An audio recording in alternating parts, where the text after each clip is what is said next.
Sponsored by Midland, communication for every adventure. The industry leader in radio communication technology and innovation for over 50 years. Sponsored by MYMEDIC. Sponsored by TEMBO TUSK. Sponsored by Shower Pouch. Sponsored by DMOS Collective, mission built and made for mobility. Sponsored by BrewTrek. Sponsored by Hard Impact Designs. Always remember, the opinion you follow should be your own. Just consider the things stated here to be a second opinion from a complete stranger online. What's up, Mike? Oh, a lot of good stuff, Bill. A lot of good stuff. Whoa, whoa. Is that a new shirt? Oh, yeah. Look at this. This is the new Drive the Globe sweatshirt. Green. You can kind of see here, probably. It's green. And here's the back. Oh, I like the back even better. Yeah, but it came out nice. I got some new swag that's going to be debuting. I would say it's going to be debuting at the Overland Expo West in Flagstaff. So you started the show off pissing me off. Uh-oh. What'd I do now? My worst Waypoint Overland sweatshirt. Yep. I'm wearing. Why is it worse? It's nice. It's blue. It's a very old sweatshirt. It was a generic logo that they provide for you and everything. And then you come out with some new swag. Well, I know, but I can't. I got to keep up with you. You got swag behind you. You got a nice screen. You got a microphone swag. Yeah. No, I like Waypoint Overland, I tell you, Waypoint Overland is on the top of the swag game. So Drive the Globe. Hold on, maybe I should sit in the chair like this from now on. There we go. Do you know what I'm liking about it? What? Whatever material that is looks cool. It's really soft. It's nice. Yeah. That's why this would never be for sale, because it loses shape. It's not a good material for if you're sweating. That looks like something I would actually wear. It looks nice. It looks like it might even wick or something. Yep. Yeah. Nice. Anyways, beautiful day here to talk about gear and swag, but I'm sure that's not what you guys have come to listen to us. Well, bro, we haven't officially started. We can. I wanted to kind of warn you about the direction we were going. Okay, so maybe this will be one of those rolling starts. Oh, let's go. Let's do it. I know I had you watch a bunch of film. Yep. And look at a bunch of pics and read a bunch of info, and I bugged you about it all through the week because I had. By the way, for everybody out there, that's, because we got to prepare for this podcast because we don't just wing it all the time. Well, he likes to wing it, and I'm the prepared one. We're like, how the odd couple, the one likes to clean up, and the other one was messy. Yeah. I hope you decide that you want to keep going and this be our podcast instead. Okay. I wanted to talk about the value of women in the overland community. And before you agree, I'm going to speak my mind. I'm not going to worry about what anybody thinks. I'm even going to mention people's names that I haven't asked permission for. They don't know that I'm going to say the things I'm going to say. I'll probably contact them afterwards and say, hey, watch the show. But they don't know I'm about to talk about them. And if this sounds like a topic where you're thinking this might go in a wrong direction for me, you let me know and we can go right to what we planned on talking about. It sounds great to me. I'm in. I mean, okay. I'm the unorganized, right? So this is perfect. We're gonna go with the flow. Okay. That's what I like to do. Best kind of podcast there is. Because this idea actually came up just a couple of hours ago. Okay. I was looking at some pics of the trips I've taken last year and got to the point where we were hanging out with Chicks Do It Too. Mm-hmm. And it made me think about some of the observations were hanging out with her over an extended period of time and seeing the interactions she had with men, and how, one, they immediately assumed that they knew more and had done more. And it wasn't even based off of, I mean, it would just be because they were male, not because they had actually done anything or knew anything. And she might ask a question about something that they said, and you would see how their whole body language and everything would change when they realize, oh, she really knows what she's talking about. And that's just one thing. I saw many situations where she was the knowledgeable person, she was the experienced person, and she was treated as though, like, let me explain this to you. And they were treating her lesser than, is the bottom line. So that was the impetus for this idea. And we might even have to re-record. I don't know what direction this is going to go. This might end up being a segment, and then we go into what we were going to talk about, or this might end up being an entire podcast. And thanks for deciding to go ahead and just see where it goes. So, okay, here we go. Okay, based on our past history, it assuredly will probably be a full podcast, because we seem to be able to go and talk about just about anything for a fair amount of time. Okay, I just didn't want you to be under any pressure at all. What he's saying is, I had no idea what we're talking about, which is totally true. Yes. So I wanted to break it down in kind of like 3 segments. What is the current value of women in the overland community? What is their potential value? And then what is their future value? And I wanted to start with the current value, and I wanted to break that down into their value individually, as a team member, and then the business side. So let's first talk about the current value of women individually in overlanding.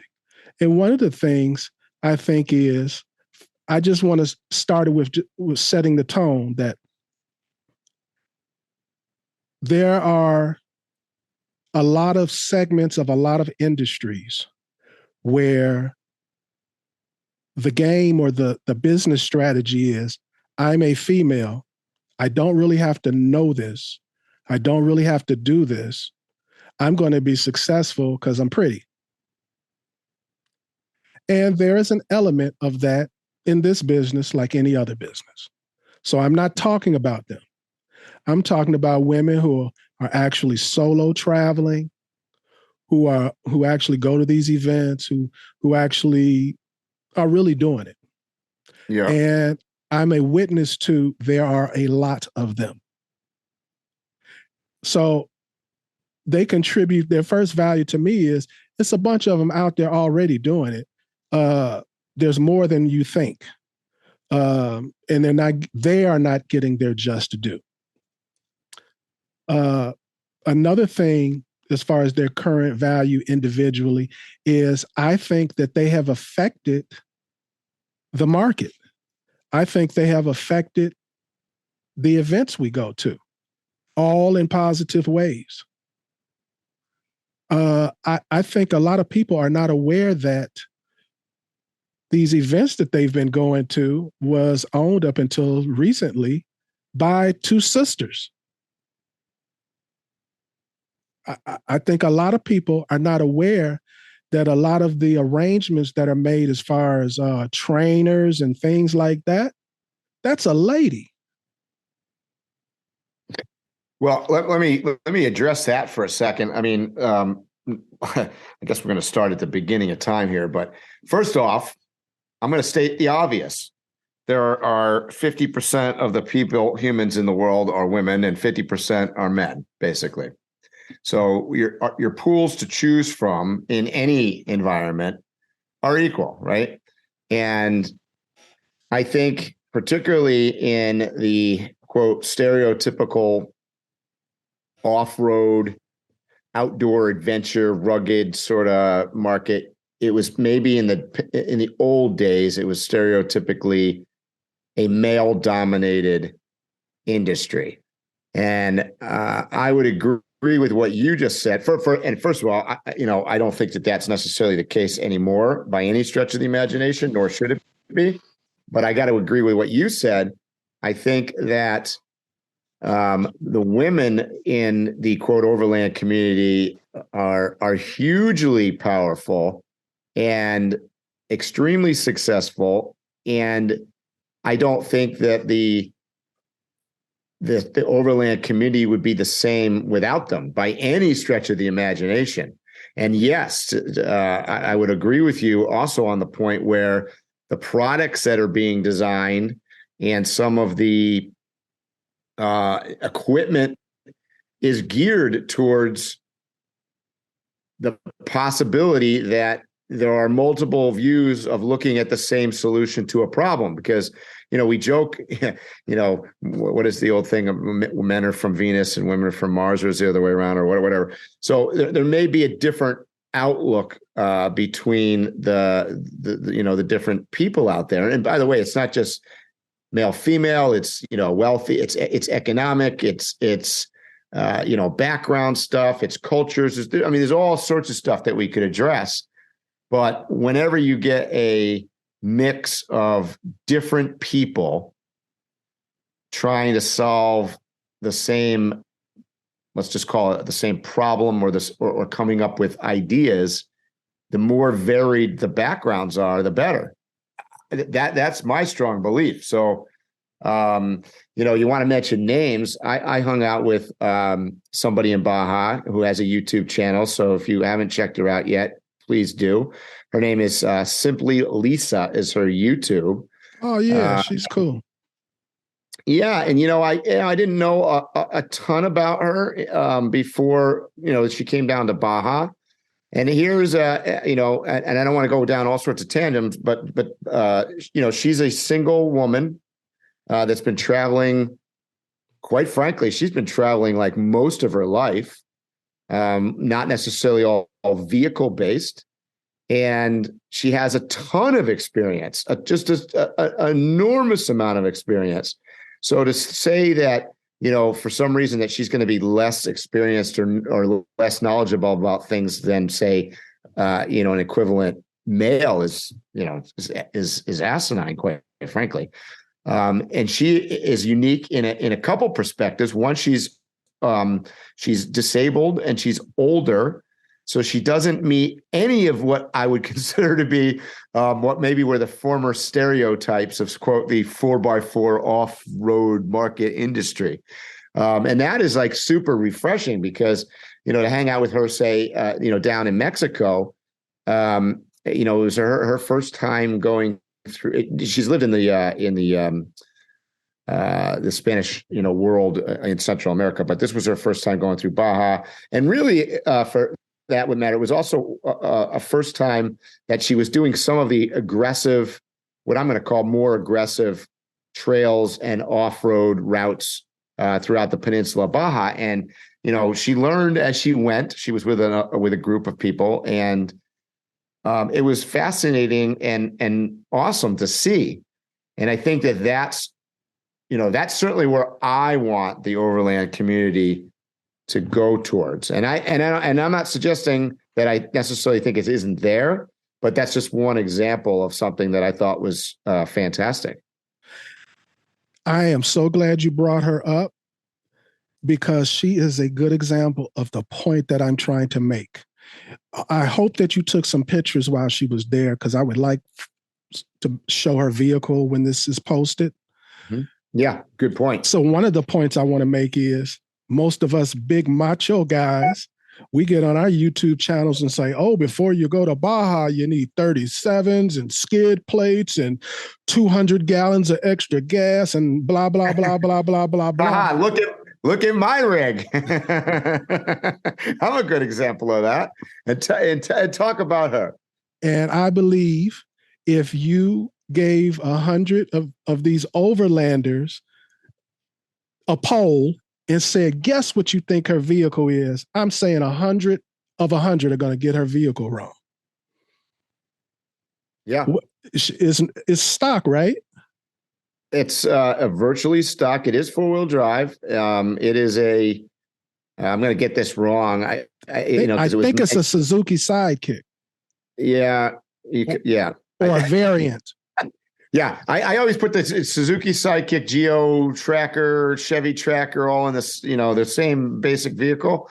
I'll get back to you on that. I can't totally remember which one it is, but yeah, long and short of it is it's a small, tiny, I'd call it in the micro SUV 4-wheel drive category. Yes. And another thing about her, I've had the opportunity to film her doing her class. When you think about it, the most basic things, any given instructor, if he's good, they're all going to be saying the same thing when it comes to like winching or something like that. Well, the thing about her class is she gives these little tiny in between the cracks tips that I think take you further than the ones, you understand what I mean? Yeah, absolutely. Because it's, once again, it always goes back to the same thing for me. It's about getting out and doing it. And she's getting out there and doing it. She's in a small vehicle. She doesn't have a winch. She doesn't have a rooftop tent. She doesn't have rotopack strapped to the side of her truck. But what she does have, and she's doing it, by the way, she's doing it with a disability and on a very tight budget. Yes. She does not have a ton of resources. So that is super, super interesting and inspiring to me because, that just goes to show you all these people that are like getting ready to get ready all the time. I can't quite head out on this trip next weekend because, I haven't bolted that new bumper on, or all this stuff that, people tend to make excuses up about why they're not doing what they're doing. I mean, let's just be honest. Let's just admit to what you're doing. You like, as do I, but you like building your truck. That's not the same thing as liking to go on adventures or being an overlander and going to visit new locales and different things off the beaten track. Those are two different things. Now, I'm not saying you can. I mean, me, myself, I like to do both of those things, but I'm not confusing them together. So, she, using Lisa as an example, is really inspiring, getting out there and doing it without having to spend a lot of money either on her truck or on the actual trip itself, because it's about seeing and doing, and she's living on the road in that, and hey, it's not for everybody. I mean, I don't know that I could necessarily live in a little, truck that size. It's just not what I do. But everybody's got different stuff, and that's what's great. And that's to bring it back to the women in the overlanding community. I'll tell you, she's an example, and she's not unique in a sense that I could go on and on about more stories of women, particularly this winter, in the van, because I merged van life, overlanding. It's all one and the same, in my opinion. And, just going to some of the events that I've went to over the winter down in Baja, I'll tell you that, if you took 1,000 vehicles showing up at an event today, so this is to go to answer your question specifically about, their women's influence in overlanding today. I would say out of 1,000 vehicles, 65 to 70%, these are of solo travelers, are women. And just to reiterate something we talk about all the time, if this is somebody's first time listening, from our observations, a majority of solo travelers are female. That's right. So there are more female travelers than men. Now we can break that down into a whole thing about what the reasons for that, because I think some of it's fascinating. And I'm not excluding women as couples either. So that's not even counting that. So there are a fair amount of couples that are on the road traveling. Both, a male-female couple or, a female-female couple. So there's a lot of that on the road too. So, if I had to break down, all the people in the overland community by sex, I would say it's overwhelmingly female. Absolutely. How ironic. How ironic. Because I don't think anybody has ever noticed that or thought about that. But that's the reality. And yeah, to go back to one of the things you said, you could bucket them into different categories, if you will. And I know you mentioned, and I'll touch on this myself, because it's sort of the taboo that we're not supposed to really say, but there's there's a sexist thing where, and it's not necessarily true, certainly, but there's this thing where, the women can use a sex appeal as an attractor. And I got to tell you, and that a lot of times that's obviously when we're addressing like social media and things like that, if they, wanting to become, a media influencer or whatnot. I have found that to be really not accurate. I'm not going to say that there's nobody that doesn't play that game. And I would imagine there's just as many men that play that game, honestly, as women do. So let's just count that for a second. But I will tell you that that's really simply not true. I think that, and maybe this is breaking down what the barriers or the differences of why there are more women traveling solo than men. And I think it's because, I'll just say it as a man, I think women are more inclined to take calculated chances and risks. I think men are wimps when it comes down to it. I think they'd rather hang out in their garage and strap roto-packs to the side of their truck, because I agree. Of the unknown. I think women are probably a little bit better at bonding, which gives them the ability to meet people on the road as solo travelers a little easier. And even if it's just something simple as going into a village and trying to figure out where a restaurant or grocery store or whatever is, I think they're more inclined to ask questions. What's the stereotype? Men don't ask anybody. Don't ask for directions. There's truth to. I know where I'm going. Right? Yeah, I know where I'm going. Oh, good, because I just got dropped into the middle of this podcast. I don't even know what we're talking about now. But seriously,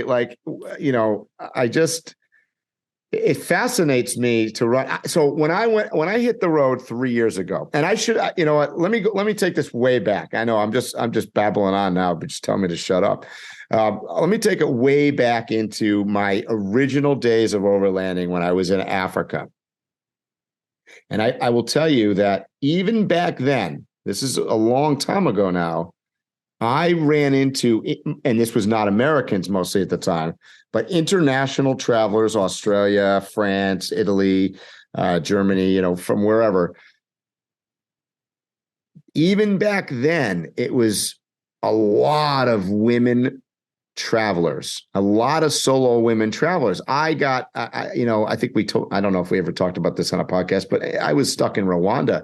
And we ended up having to get out of Rwanda, and largely I got rescued. We were in the middle of the Civil War. I largely got rescued by two Danish girls that were traveling solo.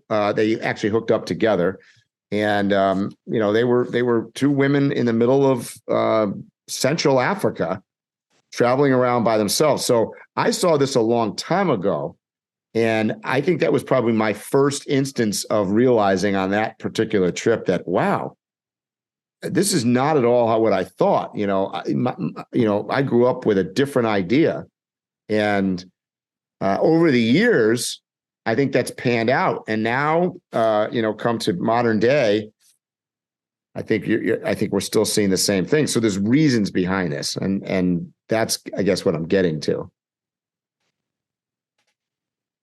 I'm with you.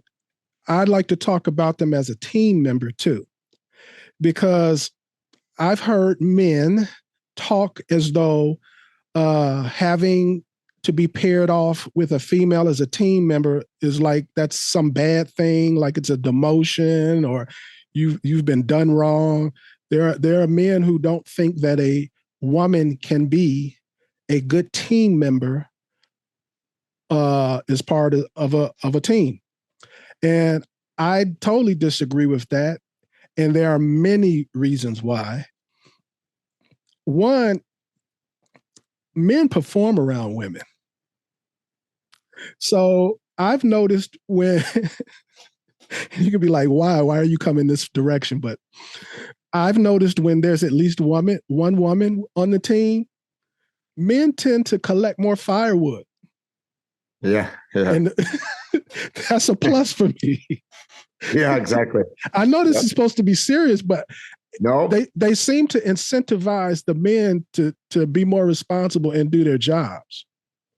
So that's one benefit to me. Yeah, and it's interesting you bring that point up. Interaction between whether it's couples or traveling groups of mixed sexes in them, and you could even take the sex part out of this altogether. Groups traveling together have dynamics, right? So, different people have different skill sets, different people have different requirements, different people have different wants and desires. And, in some circumstances, may say that women and men think a little bit differently.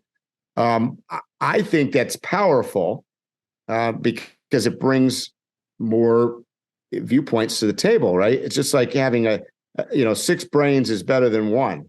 Which brings me to another observed issue that I've seen many times. I've seen where there was a problem or a navigation issue or whatever, and everybody's chirping in.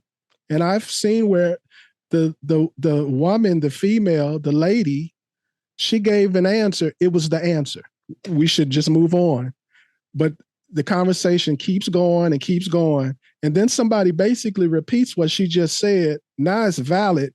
They don't even give her credit for 15 minutes ago saying, oh, we should reroute here, or we should do this or whatever.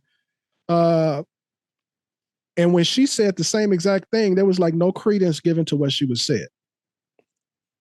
Yeah, I mean, unfortunately, that's sad. That is a fact, I think, certainly with some men.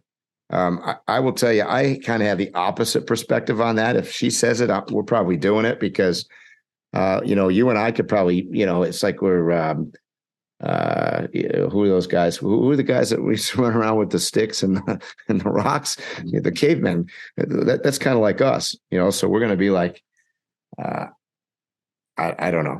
And here's another good thing about a more practical, not silly, funny advantage to having a female team member. It's kind of like women's basketball. Women start out learning fundamentals. They usually know the fundamentals and the rules of something. And that's what I've observed in this community is women typically, there's usually more women at the classes, certain classes. Like a navigation class, it'll usually be like more women.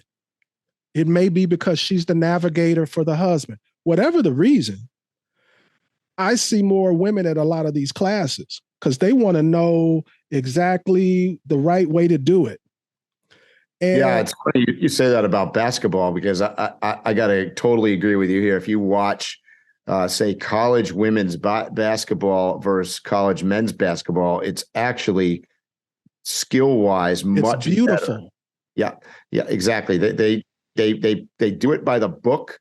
They learn a skill, they learn a play. Whereas it might not be nearly as quote brute strength powerful. It's executed in a much better way, and I think that's kind of what we're talking about a little bit. Just think about this. How many times have you ever seen a female athlete basketball go from high school all the way to pros and had a funny looking jump shot? And think about how many men have unorthodox, unfundamental shots. Yep. And that's right. I think it's the same. Like women will know how to do it correctly more often than the men. The men will just rely on hearsay from another guy and what they think, and because they're a man, a lot. So let me ask you this: what is your feeling then? Why are there more women solo travelers than male solo travelers? What do you think that reason is, Phil? Like, oh boy, good question. Usually you ask me a lot of questions, so I gotta let me ask Phil a couple of hard ones. Because I don't have to think of an answer. It's just whether I want to say the answer. There are many reasons. It usually, from what I have seen in my experiences, it's kind of like them going against the grain of what culture has told them about themselves, whether it's what a woman is and what a woman can do, or it may be who a woman can be with. Those are the most common reasons that I have seen, what I have observed. Now, that don't mean it's accurate at all, but it's usually, like I said, all my experiences. I meet women who say, I was married and I basically suppressed a certain part of myself, and now I'm just going to be that. I'm just, he didn't want to camp. He was the one prissy and didn't like to go outside and play or whatever. And now I'm going to do that. I want to touch on one of the things you used, the word suppressed, and that is a concern, because that actually I've seen played out where I've met a number of women traveling on the road, and they are living out an adventure now because they felt like they were suppressed by a man in their past life. And that obviously is probably indicative of a larger societal problem. But that's why I said, oh boy, you taking me down a wormhole. Hey, we're already going to get criticized because a bunch of two guys talking about women here with no women on the podcast, which by the way, what we're going to do is we're going to have this same conversation. We're going to bring on a couple of women on here, and we're going to ask them the same questions and talk about what we're doing right now. So, and then we'll see if it pans out to be the same, or they just take over our microphones and throw us to the side. Mm-hmm. Now I would like to go into the business side. I know for a fact that most men are not aware of how much on the business side women are there. One of our sponsors, she makes a shovel. She ain't just like an executive that said, let me hire some people who know what they're doing. You can talk to her about her products from beginning to end, production, what it can and cannot do, anything about it. She can sit there like any man and talk about her product and talk about it, about manufacturing and things like that. I can think of a lady I interviewed. I know you know her, Emily Miller, the owner and director of Rebel Rally. Mm-hmm. I want to, I got to find it. By the way, is a large organization that, it's a women-only event, but there's a lot more than this. The event itself, there's training, there's programs, there's a bunch of stuff that's above and beyond that. It's an all year long kind of thing. So this is a good example to use, I think, of the value of women. Because I think there's I'm setting the record straight with this podcast today. So with the Rebel Rally, I want to read something directly from their website, and I'm going to read it a certain kind of way.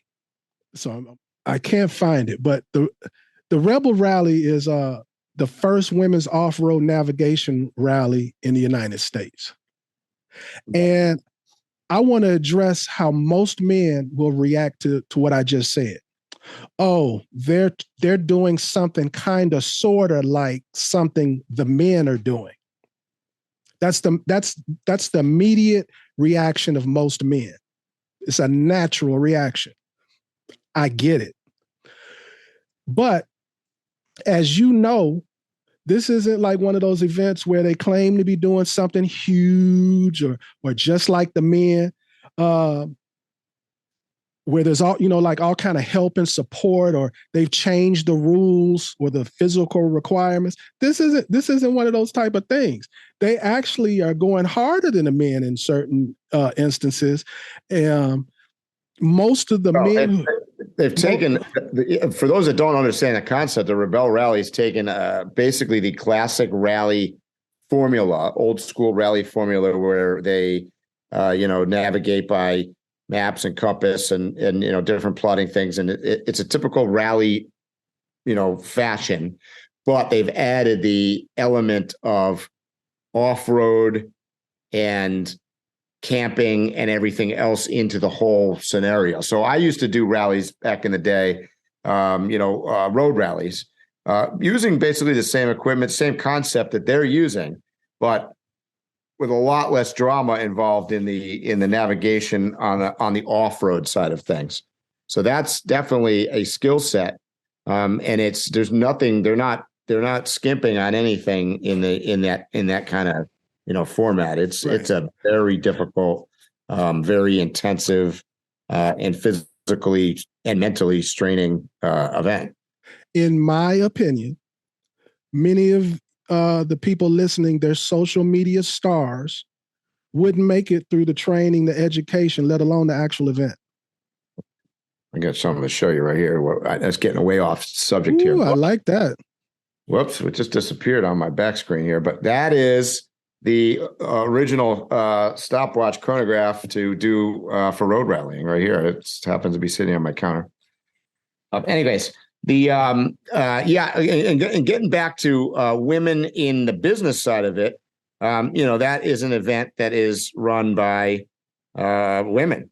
Like you said, a lot of. But I want to make the point that it's all they say it is. It's not some. We're claiming to do something and we're not doing it. They go through extensive training. They go through extensive navigation training and education. They generally, if a woman has gone through the Rebel Rally, I'm saying she knows more than the average guy who claims he's an overlander. Absolutely. Agreed. No, what I was saying is, one of my big sponsors, Renogy, for those of you that don't know, is also a women-owned company, started by a woman, and largely, in fact, my big contact that I have there at an executive level is a woman, and so I mean, it exists out there. It's all over us, which is great. And I feel like our podcast is turning into a scenario where we're talking to, I could be wrong here, but I feel like we're talking to the men of the overland world and trying to let you guys know that this is the way it is. So get with the program.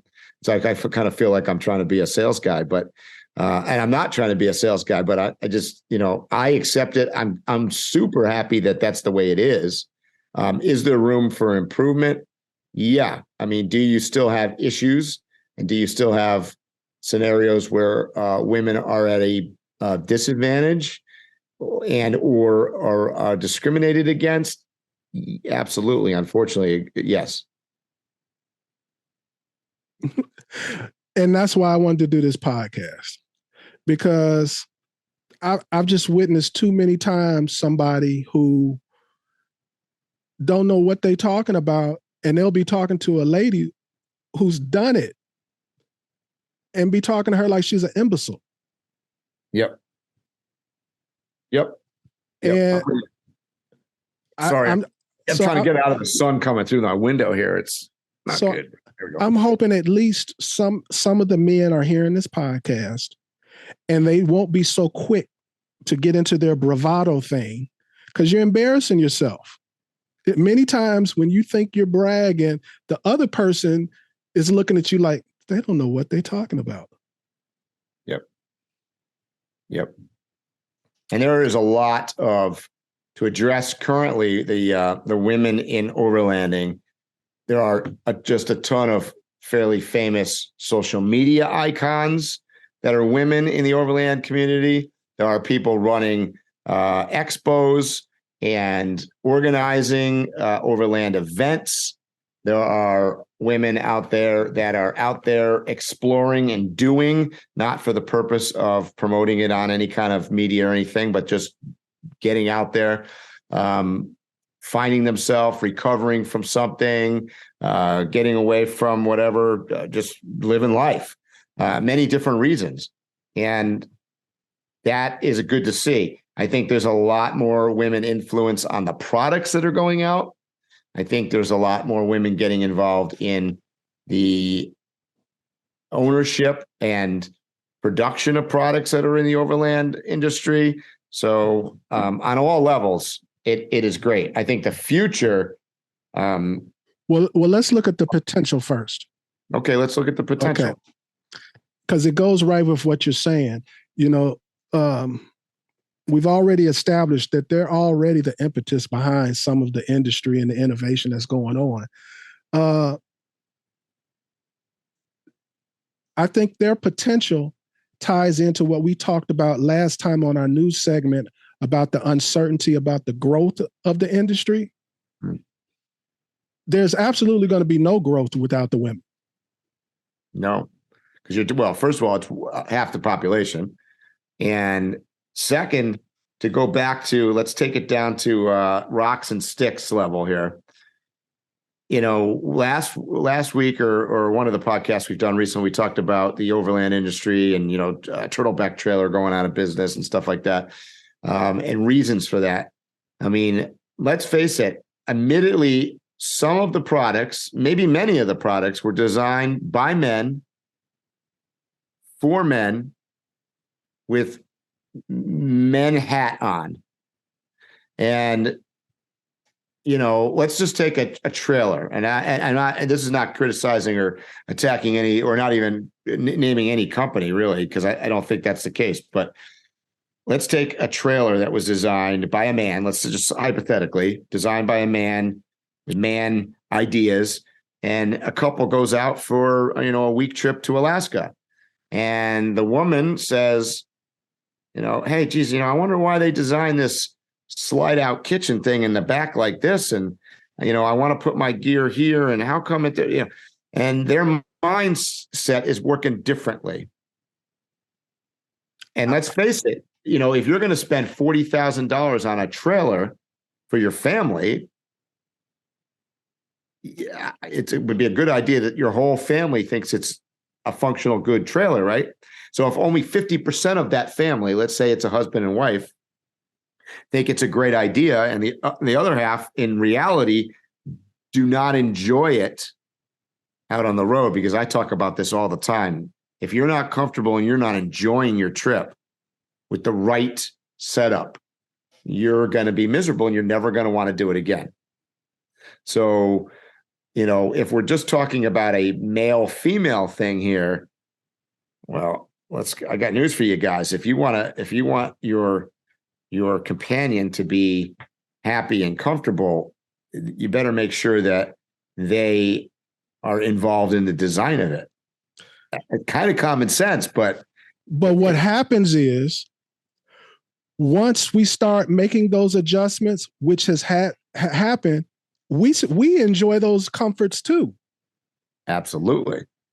I think that all the innovation that you've seen in showers and toilets and stuff like that, that's all because of women.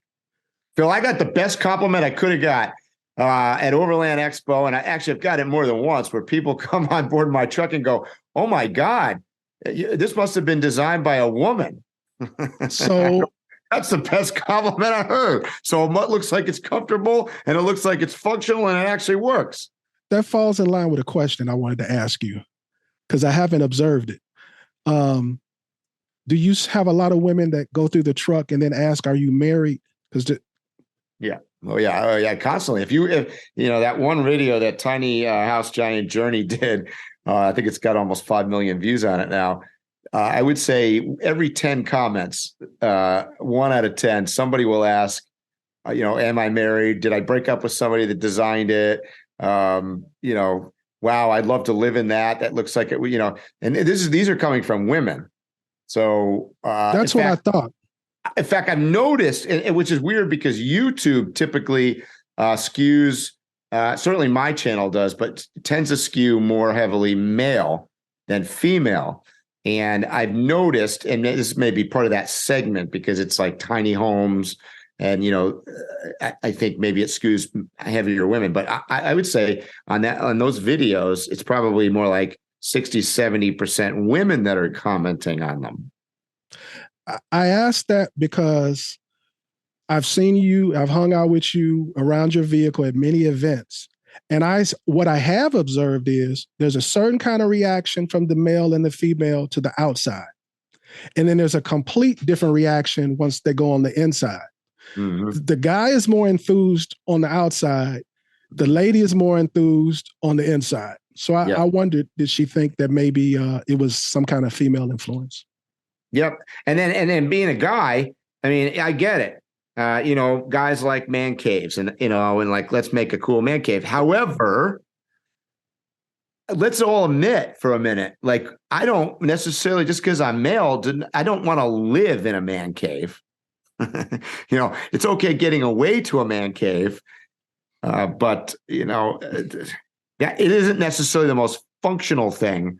Hey, if we wanted to build the all-out man cave, I would have tried to get a mini pool table in there and a kegerator, and we would have been good to go. But that's just not realistic for living. I agree. My bat cave in the garage, those are the only things that I have permission to, do anything about. That's right. Too funny. So what do you see as the future or the value of women in the future in the overlander community? One thing that I think for sure is the more and more women are involved on the business side and in the research and development side, we're going to see products that are actually innovative. I'm seeing a lot of incremental improvements on the same old thing. I think the big leaps are going to come from women who are looking at it differently, who have different needs. So I see innovation, and I see it coming from women. Yeah, I'll tell a little short story. I was down on a beach in Baja, and a overlander got stuck. And there was another truck trying to help him out. A Jeep came along. It was a Toyota, actually, that was stuck. And there were a couple of people there, actually two couples. And the one truck that was trying to unstuck the other truck had some sand ladders on board. And the gentleman that was, going to help the other guy was trying to get his sand ladders off of his truck. They were mounted sort of on his roof rack. Well, I guess he had them locked on there. He couldn't find the key, and he was struggling with the mechanism that was holding the sand ladders on. And anyways, it was going on and on. Meanwhile, his partner, who was female, walked over to the other truck that was stuck and was like, yep, Joe Smith, whatever his name is trying to get the sand ladders down. But, she goes, why don't you I got, you guys got these nice floor mats. Let's stick the floor mats under here. Could you air down? I hear her over there saying, are you aired down? Let's put the floor mats under there. Anybody got a shovel? Blah, blah, blah. They had the truck unstuck under her direction before her partner could get the sand ladders off the truck. And, and sometimes I think that's a good example of he was going to go with the design way, the brute force. You're stuck in sand. Let's get sand ladders. And the woman involved in this looked at it and said, okay, and I think analyzed the situation better and realized that, look, the sand ladders are taking too long to get off the truck. But in the meantime, did you air down? Did you have a shovel? Can we take some sand out in front of this tire? Let's shove a floor mat under there. Boom, truck unstuck. And, he's still up on this roof rack trying to get the sand ladders down. And I just found that kind of funny because she was the one that, clearly solved the problem. You have been listening to Waypoint Overland's Random Waypoints. Like, subscribe, and stay tuned for more.